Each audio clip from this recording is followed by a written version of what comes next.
Remembering the manufactured housing merchandiser.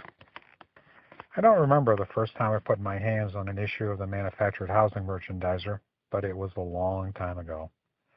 I think by the time I wandered into the industry in 1972, the publication had already been around for years and was well regarded in the industry as a source of a lot of industry chatter and information. Down through the years, the publication changed very little, had the same look, had more or less the same feel and appearance. It seemed as though the back page advertiser was always the same one, and most of the inside advertisers down through the years were essentially not changed much.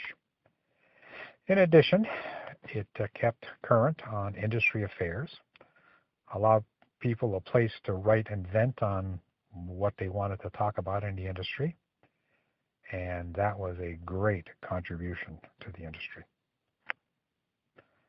Herb Teeter, wonderful man that he was an industry legend who was the publisher of the merchandiser. With his small band of people, because I think at the most that they ever had was Herb and 2 or 3 other people, they managed to put out a pretty good magazine for many years, although certainly towards the last 4 or 5 years, it was referred to as a pamphlet rather than a magazine.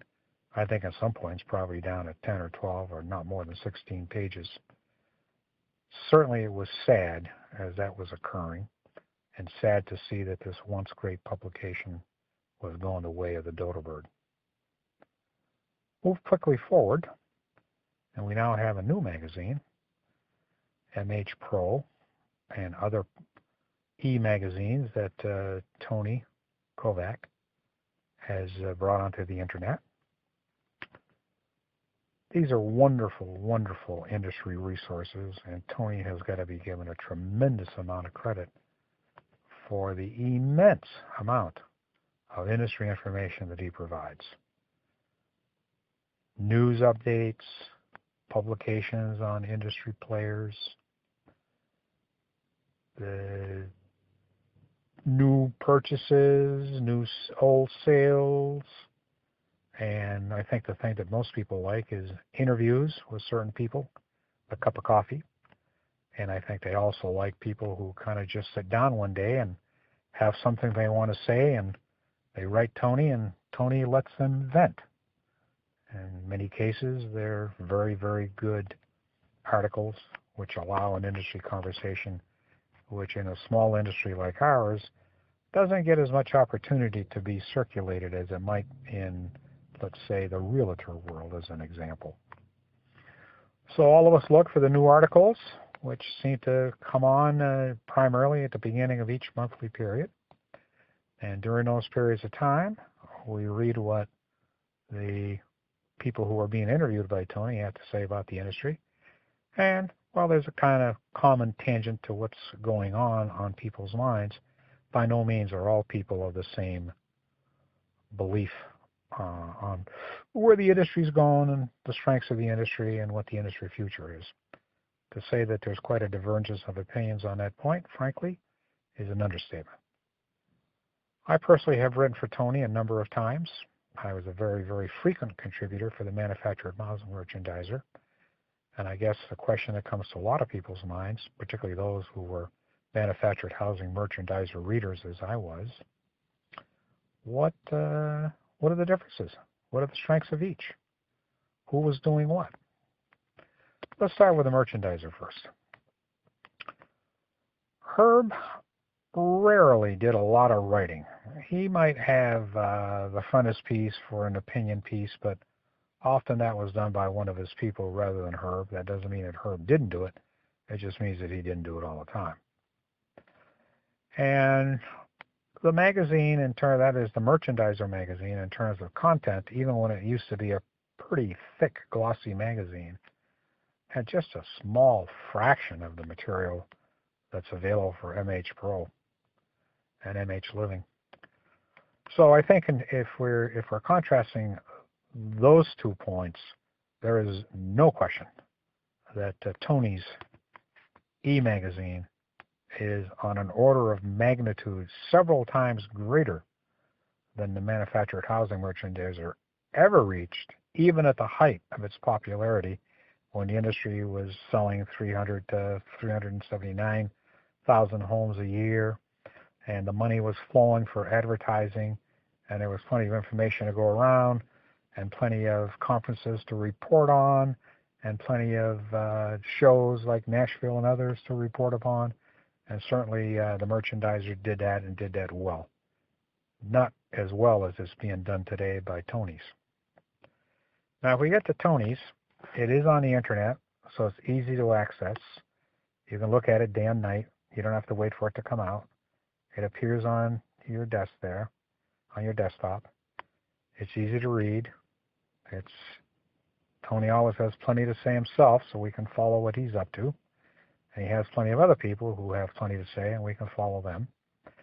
And I think from the feedback that I've gotten from some of the articles, a lot of people read this stuff and are interested in it. I think to some degree because there's not a lot of publications left that are doing any of this, so it's now come down to Tony's e-magazine to be the purveyor of most industry knowledge, if not the only one, certainly the preeminent one. At some point during the early part to the middle part of the 2000s, I very much became interested in buying the Merchandiser. I like to write, and I'm always a man of plenty of opinions, endless, right or wrong, I've got them. And I sat down with Herb, who was a minority partner in the enterprise, and his majority partner, who was a trade magazine publisher and dealt in other areas and essentially had Herb run the Merchandiser. We sat down and tried to structure a deal. At the time we first spoke, the magazine price was still fairly high. And interestingly enough, about 5 years earlier, at the very height of the manufactured housing craze in the late 1990s, they had dabbled with some offers they had received that were truly eye-popping in terms of much money people were willing to pay for the Merchandiser. Well, of course, as shipments slid from 373,000 to 250,000 to 125,000 to God knows where by the time the Merchandiser went out, the value of the commodity, which was the Merchandiser, had reduced substantially. I think in the final time we spoke, which was just a short time before the Merchandiser ceased publication, I think essentially what they were saying to me is they would have liked to have seen the Merchandiser survive, and that I could name my terms on how to take the magazine over. I think, unfortunately, by that term, I have kind of come to the decision that there wasn't really much to salvage there, and I didn't think that it could really be done all that well. I think one of the things that really hamstrung the Merchandiser is that even though Wayne and Chris Olvera had attempted to convince Herb to do an internet magazine and get the Merchandiser online, he wouldn't hear of it. Like many of us who get into older age and times passes by, Herb just didn't really see the value to it. And I think if he'd have gotten on board with an internet magazine, or at least turned the Merchandiser into it, the enormous shipping costs that they had and a lot of other costs that they had in terms of distributing the magazine could well have disappeared and allowed the Merchandiser to continue, because even though advertising was thin by the end, there probably was maybe still enough so they could have done something. And I think probably to some degree the Merchandiser staff was really no longer very aggressive in soliciting new advertising help, and during the good days it seemed to come by itself, and during the bad days it ceased, and very little effort that I could see was being made to bring on new advertisers. So do I lament that the Merchandiser has disappeared? Yeah, I sure do. I'm not sure that in my mind or in my heart that any other publication will ever replace it. It was just part of the 30 or 40 years that I was in the industry, a very important part of it. I tried to buy it. I was in tune well with the people who ran it, and I was always impressed by the longevity of history of the magazine. Sitting on one of the top shelves in their small office in downtown Chicago was a shelf which seemed endlessly, which had a copy of every issue that had ever been published. And let me tell you, a lot of issues have been published. I still wonder sometimes what happened to that tremendous archive of industry matters going back to the day the first one was published to the day publication ceased.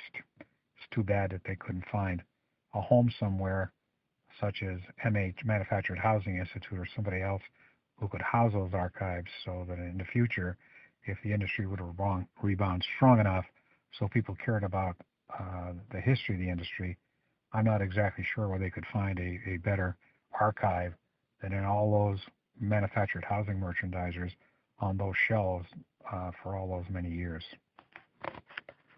What about Tony's magazine? Well, it's a pretty special effort. There's no question the man has really outstripped himself in terms of presenting to the industry information, chatter, rumors, news, anything that he can get up there that he thinks might be of interest. And I'm not exactly sure Tony also has a pretty small staff, just as Herb did, and I'm not exactly sure how in heaven's name they get as much stuff up on that e-magazine as they do, but it's a pretty awesome amount of monthly information that comes out. And Tony himself and his writing is prodigious. I know how long it takes to do this stuff. He just cranks it out. He must get up and with a mission every day and must sit down at his keyboard and away he goes. And do I agree with everything Tony says? Not any more than he agrees with everything I say. But I do respect his opinions, and I do respect the volume of work he puts out, and there's no question in finality that this is not only the preeminent manufactured housing industry magazine of the current day, it is without a doubt the very finest industry magazine that I personally have ever had the pride and privilege of reading, seeing, writing for, and watching the impact it had on manufactured housing. Congratulations to Tony and his team. They seem to get better every month that goes by, and I'm sure that a new archive is being written, which will someday also be part of that long legacy that the manufactured housing merchandiser set forth all those many years.